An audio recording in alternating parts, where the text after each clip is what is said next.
Maynard, that's a really fine gobbler. Tell me how you got that big bird, son. I don't know if I can share that, boy. I mean, if I told you that, I might have to kill you, son. Oh, come on now, we're kin. You know you can share them secrets with your kinfolk. I don't know. I might make an exception since you can. Well, I appreciate that. Well, you know, a long time ago I discovered something called the Strut Zone. Oh, yeah? Yeah, and it changed my turkey hunting life, my whole career. Really? Yeah. Did you use that Strut Zone tactic on this gobbler right here? Well, I don't want to say too much, but yeah. Would you please tell me about that particular hunt? Well, you know, I went and I looked to try to find the Strut Zone in my area. Yeah? And I found the Strut Zone and I got in it and I just waited. I got there before he did. He just come around. And you were waiting for him? I was waiting for him.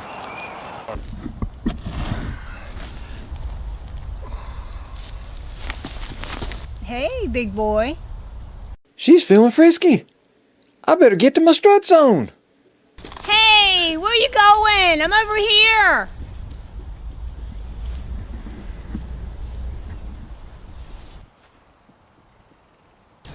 Hey, where'd you come from?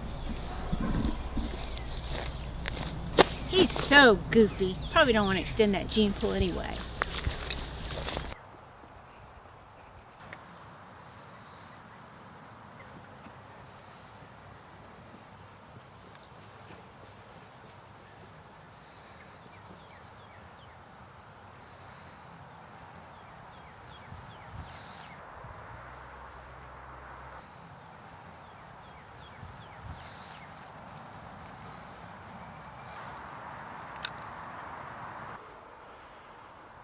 Gobble, gobble.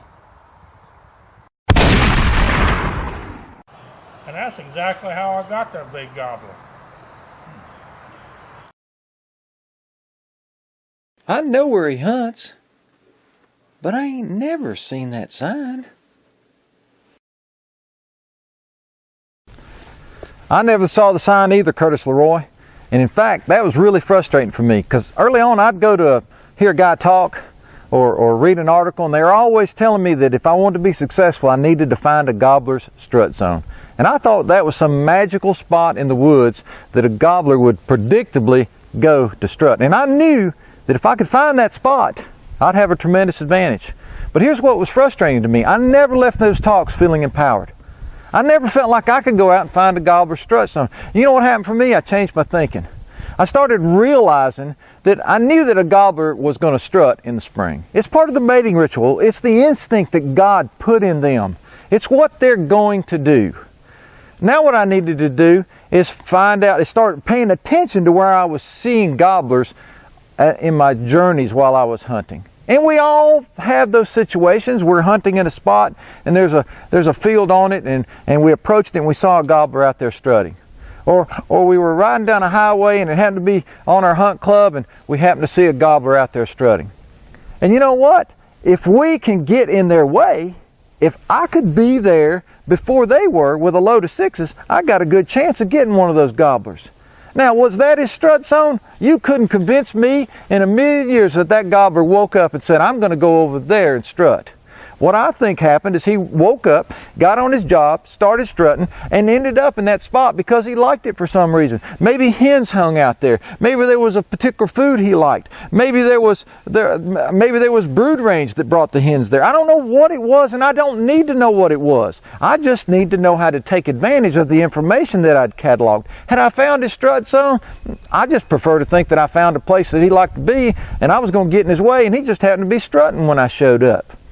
But I know there's people out there that are determined that you can predict with certainty where a gobbler's going to go to strut. I personally, you couldn't convince me that he went there for that purpose. I think he was strutting and just ended up there. And now that I know that, I'm not nearly as frustrated. But for those folks that are determined to find a turkey's strut zone, I'm going to pass on some valuable information. a turkey's strut zone is always going to be on planet Earth. This is Monty Perrin with HowToHunt.com. Get after him. Yeah, get after him That's right, you heard him. Get after him. in the strut zone. The strut zone.